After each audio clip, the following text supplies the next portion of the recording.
Después de la caída de Jerusalén, Ezequiel no habló más de los juicios de Dios sobre sus contemporáneos. Lo que hizo Ezequiel fue hablar de la redención de Israel en los últimos días. Fue como si hubiera hecho todo lo que pudo para detener la destrucción de su pueblo. Y cuando ello fue imposible y todos experimentaban el sufrimiento del cautiverio, dirigió sus corazones al futuro, a la fuente de su última esperanza. Y esa esperanza es el Señor.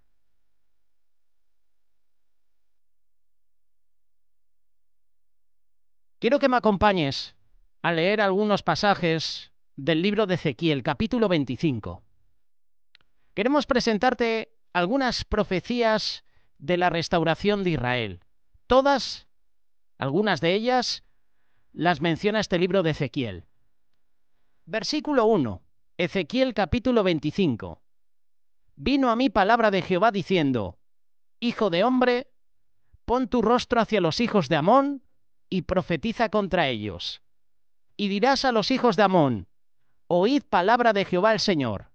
Así dice Jehová el Señor: Por cuanto dijiste, Ea, bien, cuando mi santuario era profanado, y la tierra de Israel era asolada, y llevada en cautiverio la casa de Judá, por tanto, he aquí yo te entrego por heredad a los orientales, y pondrán en ti sus apriscos, y plantarán en ti sus tiendas. Ellos comerán tus sementeras, y beberán tu leche. Y pondrá a Rabab por habitación de camellos, y a los hijos de Amón por majada de ovejas, y sabréis que yo soy Jehová.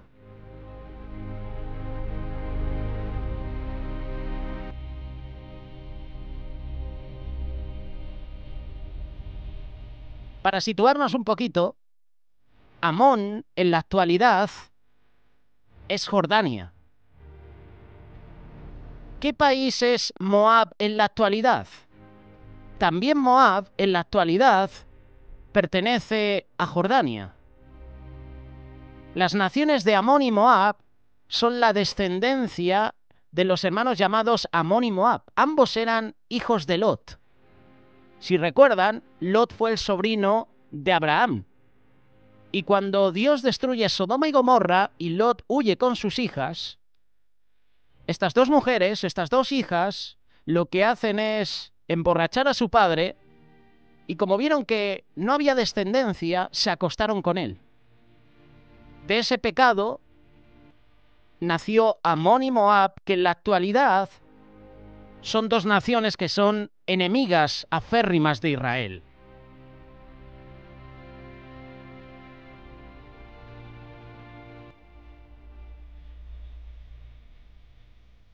Ezequiel profetizó contra naciones extranjeras.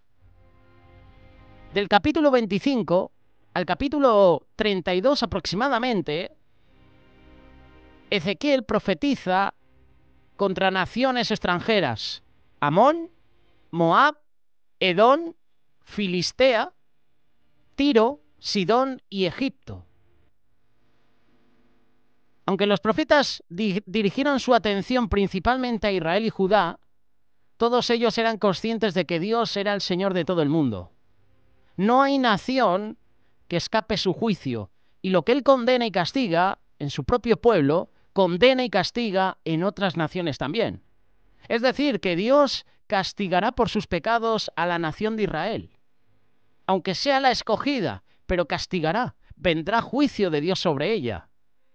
Pero también vendrá juicio sobre naciones enemigas, Amón y Moab, Edom, que si tú ahora mismo accedes a internet, ahora mismo, Edom, en la actualidad, está al este de Arabia Saudí, está en la frontera meridional de Jordania e Israel. Eso sí, se extiende hacia el norte.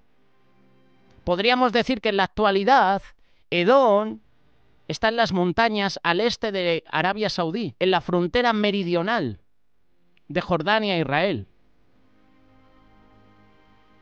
Edom se trata de una región montañosa y abrupta al suroeste del Mar Muerto.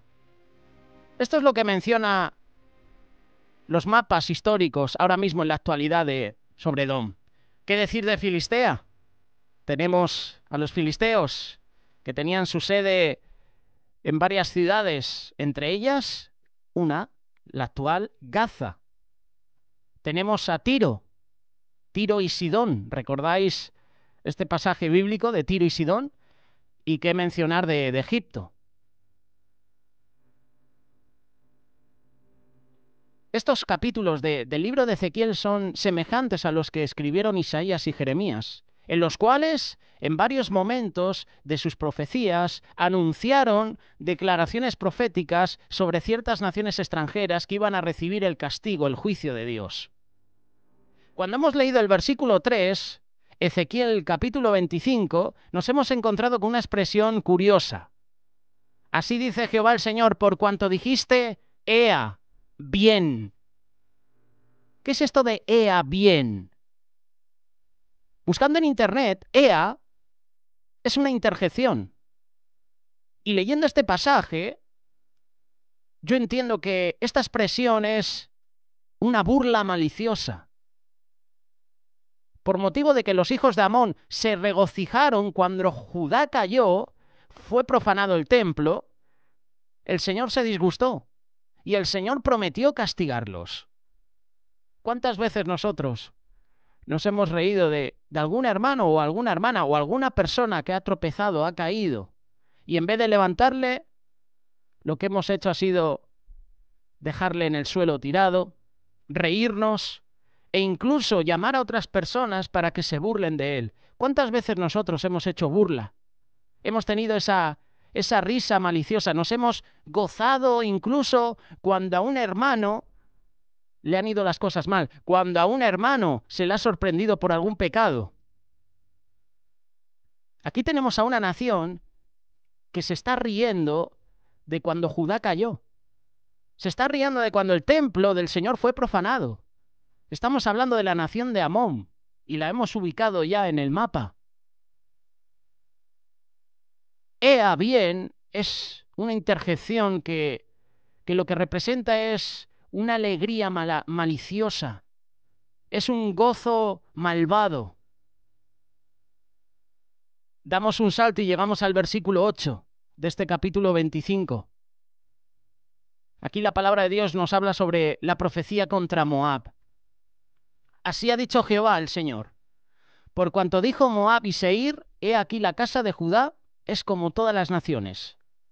Por tanto, he aquí yo abro el lado de Moab desde las ciudades, desde sus ciudades que están en su confín, las tierras deseables de Ben-Yesimot, Baal-Meón y Kiriataim, a los hijos del oriente contra los hijos de Amón, y las entregaré por heredad, para que no haya más memoria de los hijos de Amón entre las naciones. También en Moab haré juicios, y sabrán que yo soy Jehová. Hemos mencionado el nombre Seir. Seir es el nombre original de una cadena montañosa que se extiende a lo largo del lado oriental del valle de Arabá, desde el Mar Muerto hasta el Golfo de Acaba. Esta zona era el lugar donde vivían los edomitas, descendientes de Saúl. En la Biblia, Seir llegó a ser sinónimo de Edom. Y te invito a que compares lo que dice la profecía a Edom con respecto a esta, Ezequiel capítulo 25, versículo del 8 al 11. Compárala con el libro de Isaías, capítulo 16, versículo del 1 en adelante. Pues ese capítulo de Isaías habla sobre la roca Sela, que se entiende como el monte Seir. Y se encuentra en Jeremías, capítulo 49, versículo 7 en adelante. Vamos a buscar el monte Seir en la actualidad. A ver a qué ciudad, a qué nación, mejor dicho, a qué país corresponde. Seir es el nombre original de una cadena montañosa que se extiende a lo largo del lado oriental del valle de Araba, como hemos leído. Esta zona era el lugar donde vivían los edomitas, descendientes de Saúl. En la actualidad, ¿dónde podemos ubicar geográficamente a Seir? En el tiempo de Abraham, los horeos habitaban en Seir. Y más tarde, Esaú, nieto de Abraham, habitó en Seir, mientras que su hermano gemelo Jacob lo hizo en Padán Aram. ¿Recuerdas cuando leímos este pasaje? Génesis capítulo 32, verso 3. Esaú no fue definitivamente a Seir, hasta algún tiempo después. Eso fue cuando Jacob regresó a Canaán. Los edomitas, descendientes de Esaú, despojaron a los horeos y en la tierra obtuvo el nombre de Edom.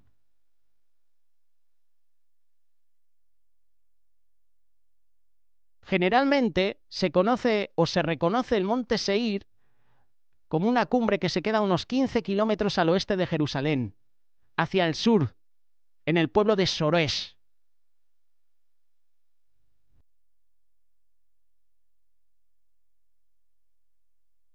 Habrá profecía contra Seir.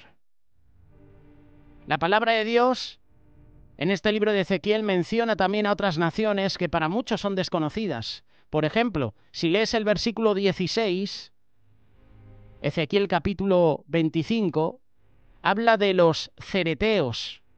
Por tanto, así ha dicho Jehová: he aquí yo extiendo mi mano contra los filisteos. Recordad que los filisteos hoy en día están ubicados en Gaza. Recordamos también que David luchó contra un filisteo, Goliat, y a Goliat se le reconoce como el gigante o Goliat de Gat, que era otro pueblo filisteo. ¿Quiénes eran estos cereteos?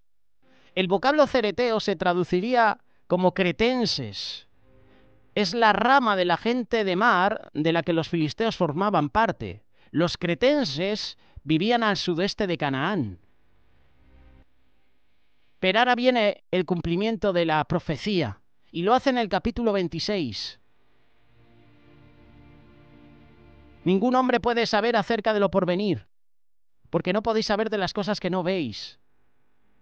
Una y otra vez en el Antiguo Testamento podemos encontrar ejemplos que demuestran que Corior estaba equivocado. Corior es el anticristo del libro de Mormón. Los profetas anunciaron con gran detalle muchos acontecimientos futuros. Profecías de Ezequiel a Tiro es una de las más reconocidas. Tiro estaba situada sobre la costa de Palestina, más o menos a mitad de camino entre el Monte Carmelo e Israel. Ahora mismo en la actualidad, Beirut, Líbano. Ezequiel predijo que Nabucodonosor sitiaría a Tiro. Ezequiel capítulo 26, versículo 7.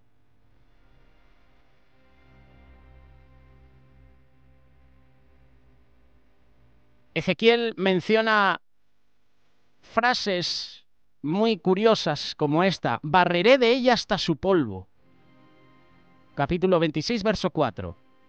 En el mismo pasaje, en el mismo versículo dice: Tiro será como una peña lisa. El versículo 5 dice lo siguiente: tendedero de redes, será en medio del mar.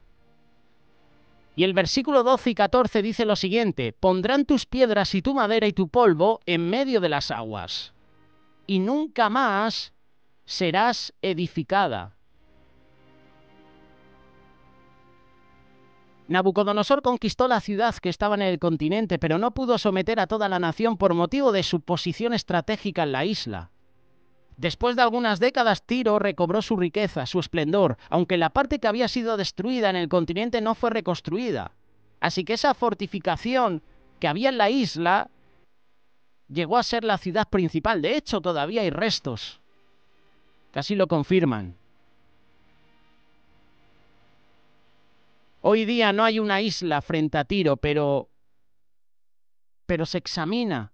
Hay exámenes de la región costera, las cercanías, que demuestran que hay un pequeño cabo de tierra que se proyecta hacia el mar. Por su posición, por esa brisa marina, los pescadores llegan a aquel lugar rocoso para extender allí sus redes y secarlas al sol. Y el profeta Ezequiel ciertamente probó ser un verdadero profeta de Dios. Lo que dice un profeta de Dios es verdad, es real, no lo que tenemos hoy en día, ¿verdad? El profeta estará en tal lugar, pero ya pocas profecías verídicas hay.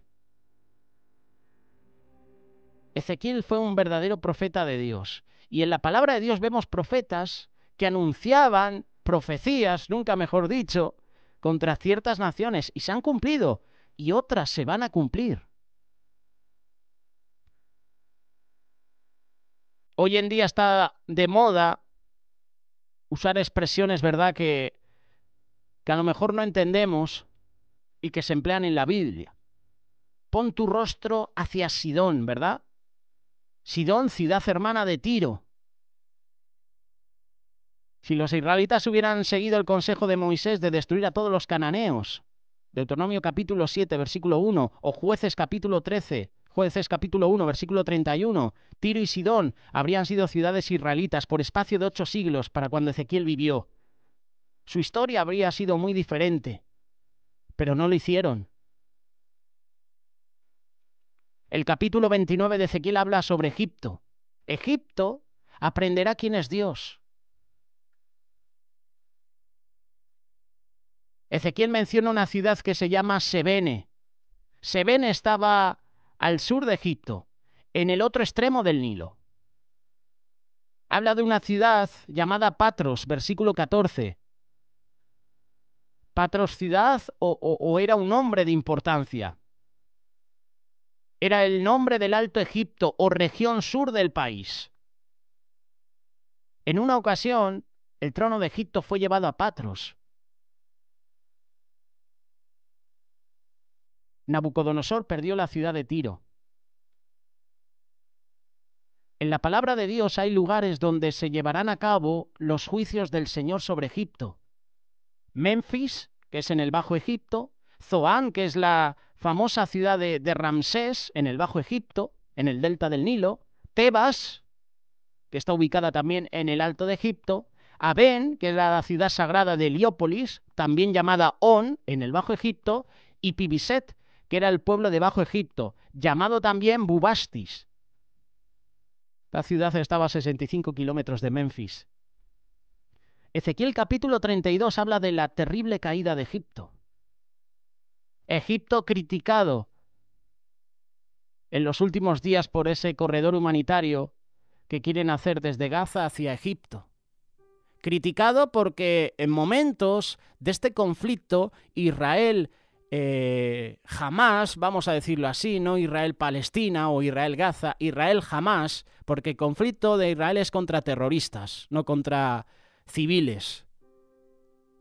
Pues en un momento los terroristas se han opuesto a que ese corredor humanitario se lleve a cabo, porque no les interesa perder civiles. Pues Ezequiel capítulo 32 habla de la caída de Egipto. En el versículo 22 el Señor dice que Asiria ya está en el infierno, que era el lugar hacia donde se dirigía Egipto. Habla de lo profundo de la tierra. Dice la palabra que Faraón se juntaría en el infierno con sus ejércitos y con los reyes de Tiro, Sidón, Damasco, Asiria, Persia, Idumea y otros. Dice que tendrían el consuelo de saber que compartirían un destino común. Damasco es la segunda ciudad más importante de Siria. La primera es Alepo. Damasco es la capital, pero Alepo, la ciudad más importante de Siria, es la ciudad más poblada. Aquí está hablando de Damasco. Damasco será destruida, será un montón de ruinas. Asiria, Persia. Persia en la actualidad, para la audiencia que no lo sepa, cuando tú lees una nación en la palabra de Dios, yo siempre te invito a que en un mapa puedas ubicar ya dónde está esa nación, esa ciudad o ese país. Persia es lo que es hoy Irán. Estados Unidos, ya lo hemos visto en los medios, está ayudando a Israel porque hay un interés detrás en empezar una guerra con Irán. Estados Unidos siempre está en guerra. Curiosamente, en el mandato de Donald Trump estuvo 4 años sin entrar en una guerra. Ha sido el único presidente de los Estados Unidos que no ha enfrentado a su país con otro en guerras.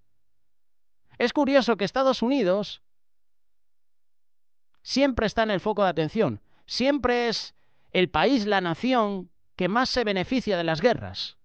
Económicamente, Estados Unidos, siempre que hay una guerra, es el que más se beneficia. Curiosamente, llega un presidente que no meta a su país en una guerra y no le dan el Nobel de la Paz.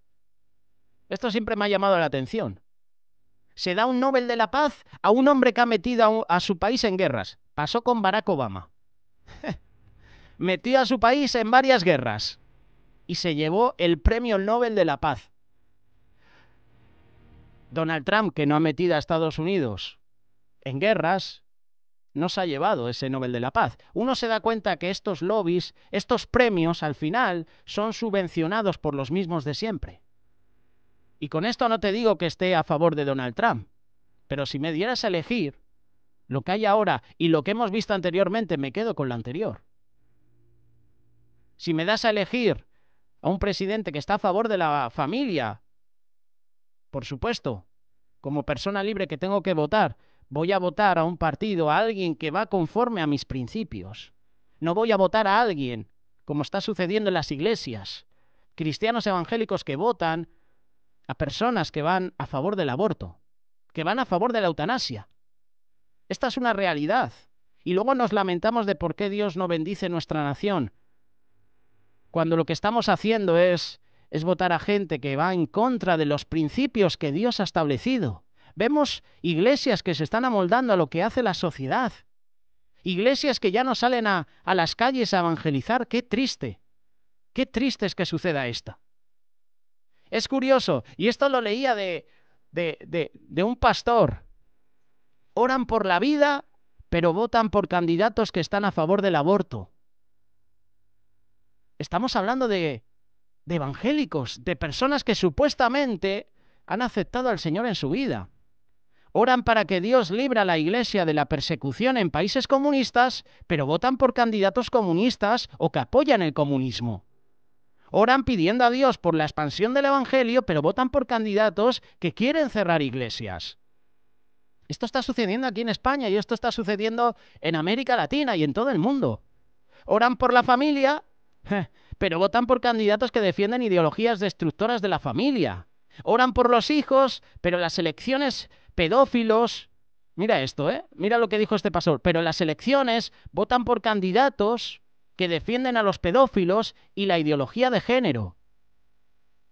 Oran para que Dios libre a los jóvenes de las drogas, pero votan por candidatos que están a favor de legalizarlas. Esto es una realidad.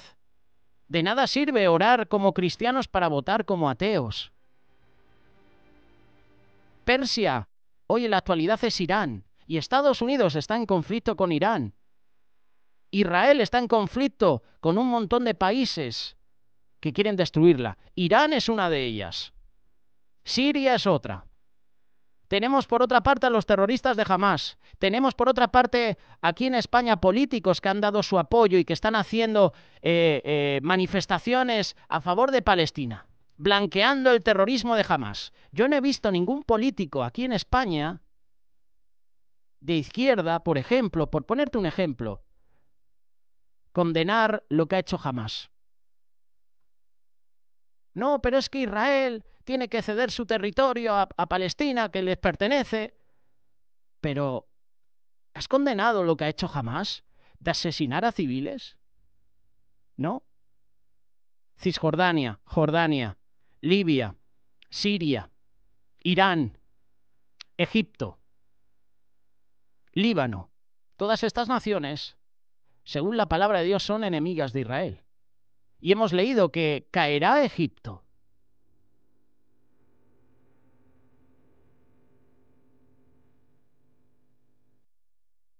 Llegará un momento en que Israel se arrepentirá y reconocerá al Mesías. No te demores en arrepentirte. Es tiempo de buscar la presencia de Dios cada día. Llegará un momento a que Israel confiese sus pecados, reconocerán al Mesías. El pecador también debe perdonar a todos los demás las ofensas cometidas en su contra.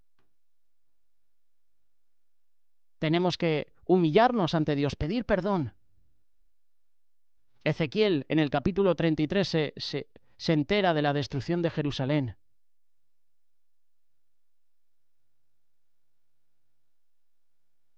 Llegará juicio de Dios a Israel. Edom será destruida. La casa de Israel será recogida en sus propias tierras.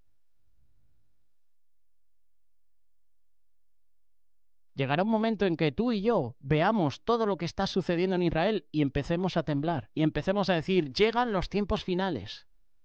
Ezequiel ya estaba preparado. Ezequiel ya estaba viendo lo que iba a pasar. Naciones que iban a rodear, intentarían sitiar a Israel, la intentarían destruir. Naciones que recibirán el castigo de Dios. Pero Israel también va a recibir el castigo de Dios. Israel será restaurada en un futuro, por supuesto, pero Dios tiene que castigarla por todos sus pecados.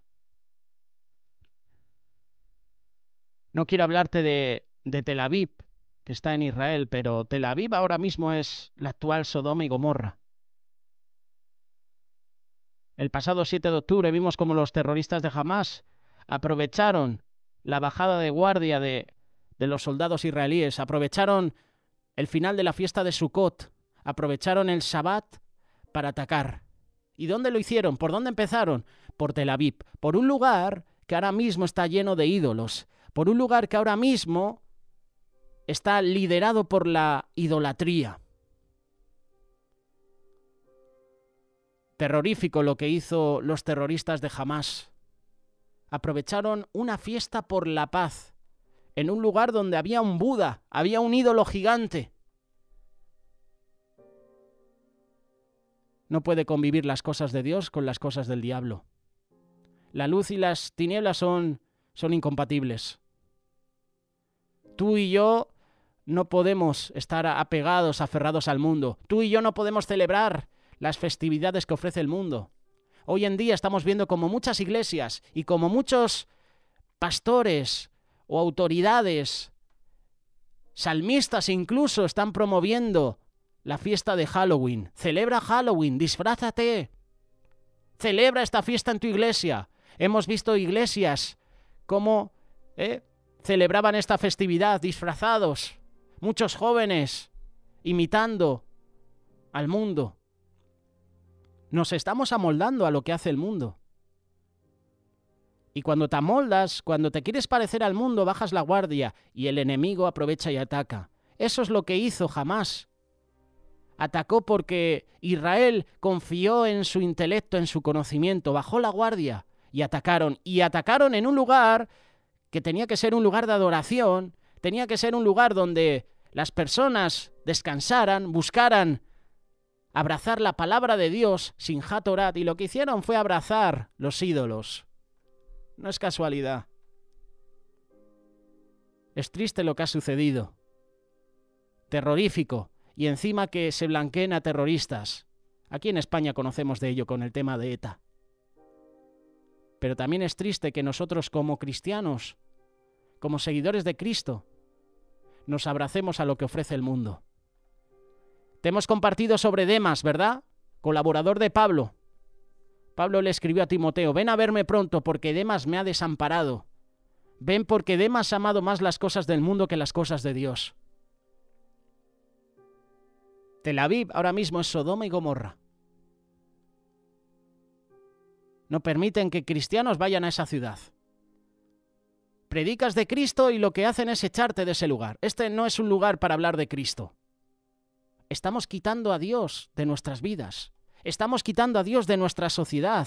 La ideología satánica, el comunismo, está quitando a Dios de las iglesias, de las escuelas, de las familias. Y tú y yo no podemos vivir sin Dios. Si tú y yo vivimos separados de Dios, perdemos nuestra fortaleza. Perdemos a nuestro defensor, el que pelea por nosotros. Y entonces el enemigo aprovecha y ataca, como ha sucedido en Israel. Y ahora llegan las consecuencias de ese ataque. Israel toma una decisión, ataca. Y por supuesto, hay civiles, daños colaterales. Lo que está sucediendo en Israel nos tiene que poner en alerta a nosotros, porque vienen tiempos peligrosos, tiempos donde lo que suceda en Israel a ti y a mí nos va a meter de lleno también en el saco, porque tú y yo somos defensores de la paz en Jerusalén. Orar, por supuesto, por la paz en otras naciones, orar por naciones enemigas de Israel, pero nos van a meter a todos en el mismo saco. Van a perseguir a los cristianos, nos perseguirán a ti y a mí, perseguirán a los judíos, ya lo hicieron hace años atrás. Y esto va a crecer más y más y más. Lo que suceda en Israel, a ti y a mí nos importa. Oremos por la paz en Jerusalén, oremos por las naciones enemigas de Israel, oremos por lo que está sucediendo en esa franja de Gaza. Oremos pidiendo a Dios justicia. Y el Señor hará justicia en su tiempo, no en nuestros tiempos. Nuestra justicia seguramente sería ahora mismo atacar, ¿verdad? Matar, da igual a quien sea. Dios hará justicia. Israel es el reloj profético de Dios. ¿Y nosotros estamos preparados para estos tiempos proféticos, estos tiempos que estamos viviendo? Si no estás preparado, ¿a qué esperas?